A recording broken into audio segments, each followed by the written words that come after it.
Lamine Monument, si c'est sur la même question, est-ce que Bahouri devrait d'abord faire une concertation avec les acteurs sociopolitiques, leur expliquer l'évolution de la situation avant de faire ses annonces, ou peut-être qu'il fait des annonces, après il va vers le débat pour convaincre les acteurs sociopolitiques?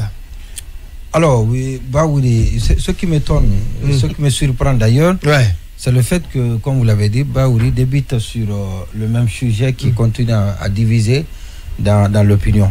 Même pas diviser, en tout cas, de toutes les façons, il y a les acteurs de la transition, les tenants du pouvoir d'un côté, et de l'autre, la quasi-unanimité des acteurs politiques contre cette déclaration, cette annonce faite par Bahouri. C'est vrai que les gens s'y attendaient. Peut-être les gens se disent aussi que c'était possible qu'on surprenne, et parce que le président de la transition avait annoncé dans son discours de fin d'année qu'il n'aura que le référendum cette année. Bon, chacun est parti de son interprétation. Il a annoncé qu'il y a le référendum, mais peut-être d'autres se nourrissant d'espoir illusoire, donc disent que le président n'a pas exclu la tenue d'autres élections. Bref, le débat a été posé. Donc il y a ceux qui veulent se consoler, qui disent que c'est possible qu'on organise d'autres élections, mais ce qui est péremptoire, c'est qu'il aura le référendum cette année. Et c'est Bahouri vient remettre tout ça d'un revers de la main. C'est-à-dire balayer tout d'un revers de la main. Non seulement il n'aura pas de présidentielle de retour alors qu'on sera à la fin de l'année, mais aussi, et même l'organisation du référendum est hypothéquée, parce qu'il dit que... Il crée un doute autour. Il crée un doute autour de l'organisation. Parce qu'il parle au conditionnel, il dit que quand il a été relancé. Il dit pourrait, et ça il est constant là-dessus, parce que lors de la dernière conférence de presse... il parle très bien français. Oui, mais il comprend très bien. Oui, non, c'est une intelligence, il est bien. Donc Bahouri, lors de la dernière conférence de presse, c'est ce qu'il a fait. Donc il a mis au conditionnel... Il a été premier de la République au Sénégal. Oui, il a mis au conditionnel l'organisation du référendum cette année. Il le réitère dans son interview avec TV5. Alors, je ne sais pas, Bahouri peut-être il connaît les acteurs politiques, il les a côtoyés tous, il les connaît tous depuis des années, et pour la plupart l'ont trouvé sur la scène politique, Bahouri, et donc il connaît la position trop volatile des acteurs, la conviction trop volatile des acteurs politiques, et il se dit peut-être que en restant constant, et comme le président de la transition l'a été depuis le début, parce que lui il est resté intransigeant, et ça lui a réussi jusque-là, et donc il se dit que peut-être les gens vont finir par s'accommoder, et d'ailleurs qu'eux n'ont rien à perdre, et parce que tant que les points ne sont pas exécutés, les points ne peuvent pas être exécutés de façon unilatérale à l'insu des autres, c'est ce qu'ils nous laissent croire, et donc ça peut continuer à imposer une relance de la transition. Alors, tout ça peut paraître faux, et puis ça peut surprendre. Les choses peuvent aller autrement. On est dans une opposition, dans une opinion changeante. Tout est possible.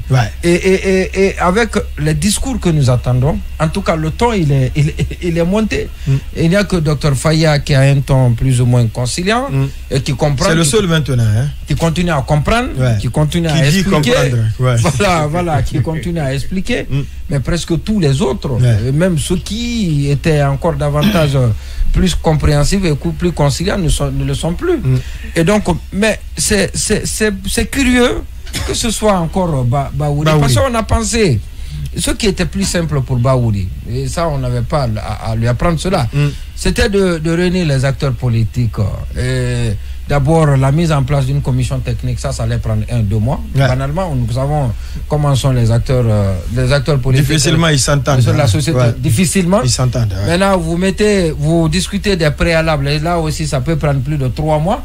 Pendant que vous discutez des préalables, on est déjà au mois de août, septembre. C'est les grandes Maintenant, vous mettez sur la table le chronogramme. Alors, moi, j'ai trouvé une situation pourrie. Il n'est pas comptable de du retard. Non, pas du tout. Il n'est pas du tout comptable. Et lui-même, il a fait remarquer quand il a été nommé.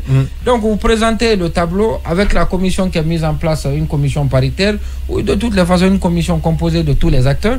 Et puis, vous leur dites, alors, qu'est-ce qu'on peut faire? Donc, vous... Faites-nous la relecture. Oui, la relecture du chronogramme. chronogramme. De toute façon, ils sauront que ça ne peut pas. Et vous posez comme condition, parce qu'il tient beaucoup à son RAVEC là. Et ça date d'avant sa nomination.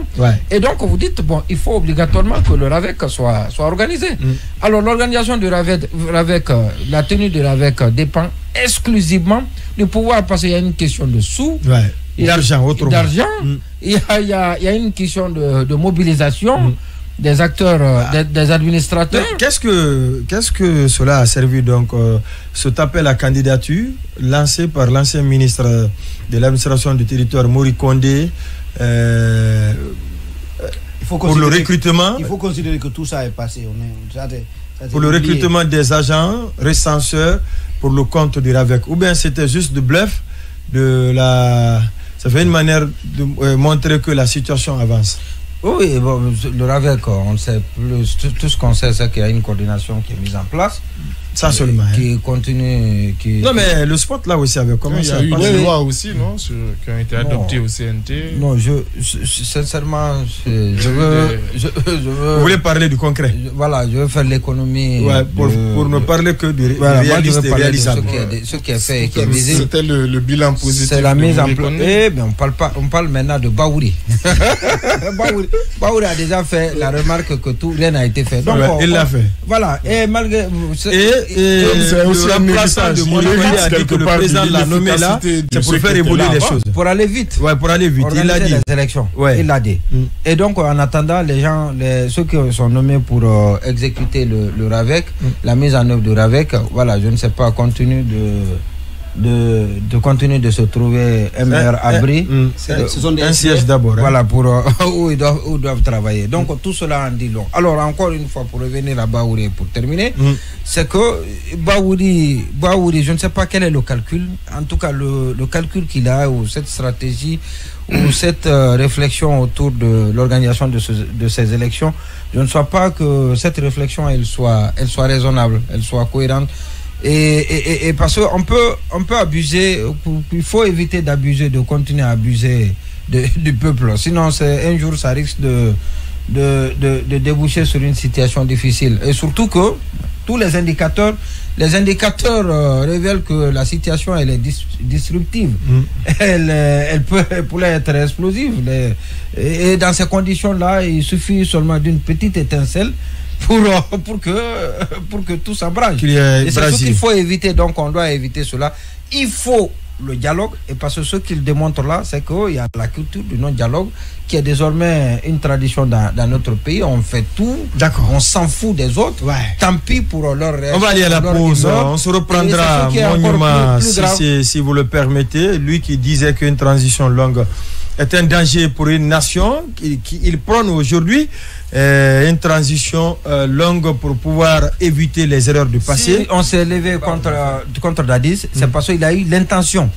C'est seulement l'intention. Il a eu l'intention de se présenter.